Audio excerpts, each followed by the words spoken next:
Hey, what's up, Coin Fam? In today's video, we're going to talk about some rare quarters worth a lot of money. You might even be able to find some of these coins in your pocket change, and if you want to see one of the craziest bicentennial quarters ever, make sure you stick around until the end of the video. Everybody loves error coins, so let's start off with an interesting error coin called a Brockage Error. This quarter came between the obverse die and the head side of the previously minted coin. The obverse die is the die that mints the head side of the coin, so the tail side of the coin is the one that's showing the inverse of the head side of the quarter. Look how crisp and well defined this reverse image is. This is a very rare mint error, and it's even more rare because it was done on a proof coin. Proof coins are subject to quality control inspections at different parts of the minting process, and this one still got through. This Brockage is on a 1958 proof quarter and was graded 62 out of a possible 70. It sold at auction for over $12,000. Take a look at this quarter. This isn't an error coin.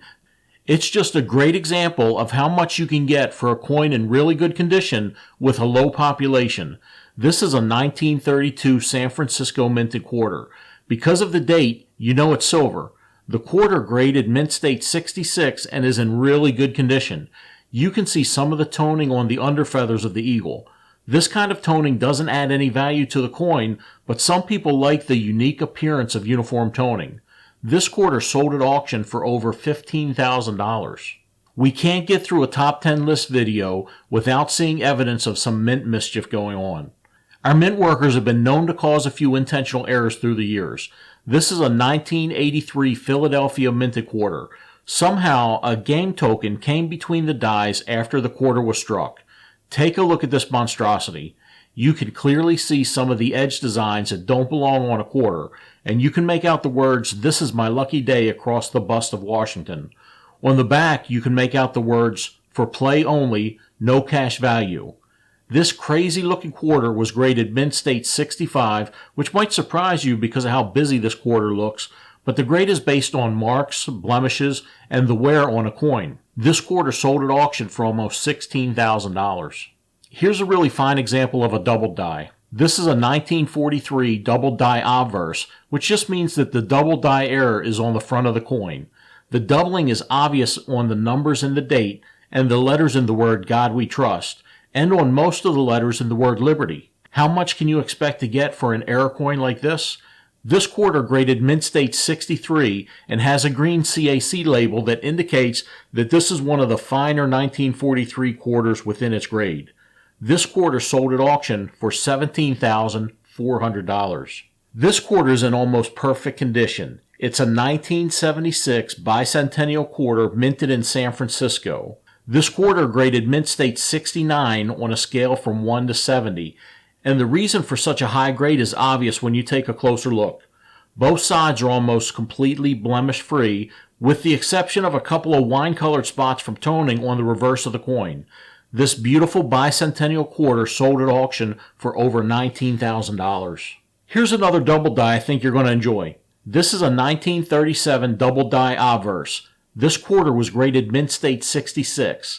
There are only about a dozen quarters like this known in this grade right here. The doubling is most obvious on the numbers of the date and the letters of the motto, "In God We Trust."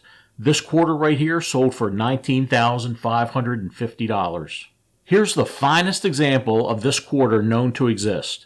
At first glance, this 1943 San Francisco minted quarter looks a little rough, but as you look a little closer, you can see some really nice orange red and rose gold colored toning without many blemishes on this mint state quarter.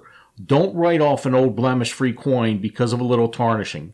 You don't even want to try to clean a coin like this. If this coin was cleaned, it wouldn't have brought in anything close to the $23,000 this coin sold for at auction.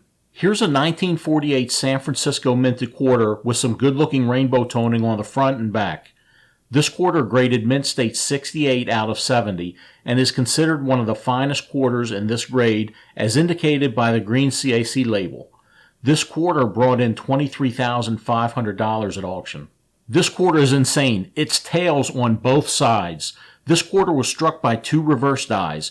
Not only was it authenticated by NGC, but it was also confirmed by the United States Secret Service as well.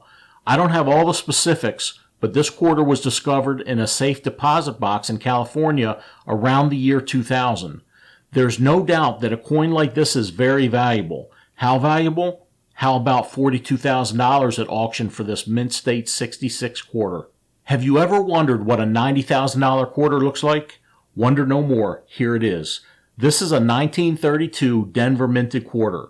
This quarter graded mint state 66 out of 70. Why is it worth so much? The 1932 Denver minted quarter is a key date because there were only about 436,800 of them minted. So take a low minted coin with the highest grade known to exist, and it might be worth $90,000 or more. What do you get when you cross George Washington with President Eisenhower? You get a drummer boy on the moon with a flaming torch. This crazy bicentennial quarter was minted in 1976 and somehow ended up in between the obverse and reverse Eisenhower dies. This resulted in a one-of-a-kind strike.